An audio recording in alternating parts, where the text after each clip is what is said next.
Hello, writing community. Um, so I saw this video done by Christopher Hooley, another writer in the writing community, and he came up with the really cool idea of doing writing community bedtime stories. Um, so I thought I'd contribute. I'm going to read a piece of flash fiction that I wrote for part of the NYC Midnight competition. Um, it's called Dance With Me.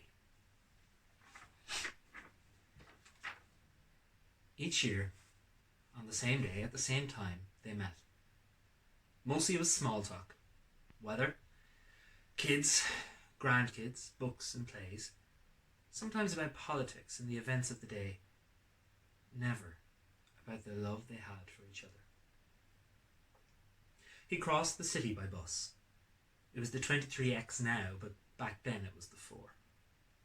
They revamped public transport a few times since then. He used the window of the bus to check that his tie was as straight could be. He tested a smile, but kept his lips closed to hide how many teeth he'd lost. He wondered why he looked so much older than he felt. Finally, the bus came to their meeting place. It was a small bench at the side of the road, a square patch of grass with a flower bed and a majestic sycamore tree shaded both the bench and the footpath behind it. Their meeting place changed over the years, but for the last 15 it had been this bench. They'd sit in silence and eventually venture to the cafe across the road, where they'd have a cup of tea, a scone, and a chat. It was his favourite day of the year. He loved this place.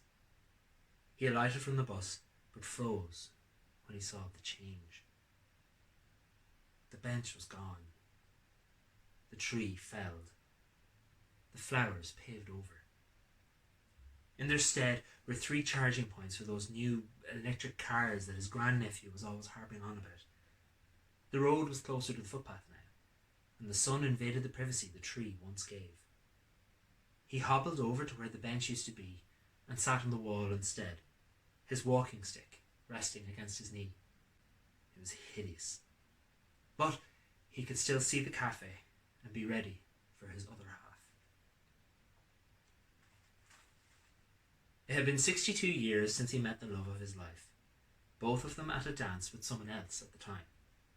They talked, laughed, and drank. He was bowled over by the quick wit, the kind eyes, but it was his other half's ability to dance that attracted him the most. They agreed to meet again in the same dance hall a week later. He walked his date home that night, and he was pretty sure they'd kissed, but all these years later it was hard to remember whether he did meet her again. Time had taken her name away. For a while he met the other half weekly, but they didn't dance together once. It wasn't an option. He would have loved to touch them, to be touched by them, but it could never happen. Never did. A car pulled into the space in front of him and stirred him from his reverie. 2 women stepped out, about the same age as his niece, and one plugged in the car.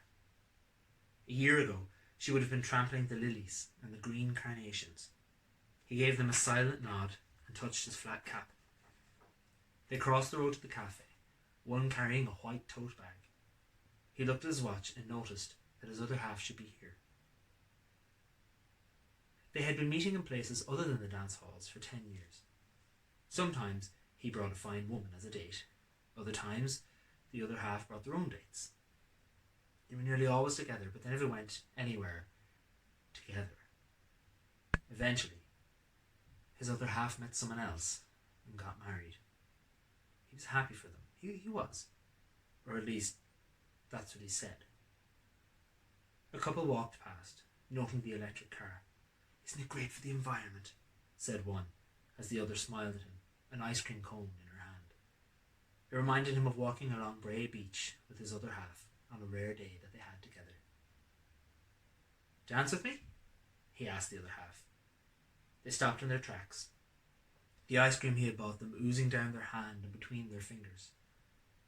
There was a brass band playing a waltz on a bandstand, and many couples were dancing together, fingers intertwined, sun highlighting their smiles. I would love nothing more. You know that. Well, we could go somewhere that no one else would see. Get a record, do a foxtrot. He laughed. But he wasn't joking. Why, Paddy? Why what? Why ruin today by saying things like that? I'm married. I have 2 young daughters that need me. The other half turned and looked him in the eye. It struck him that he always forgot how much shorter the other half was. I know, he said to the love of his life. Maybe another time. As always, when he sat at this spot, he started to well up at what might have been. He never married himself. He couldn't bring himself to lie to some poor woman and pretend to love her. To lie to himself.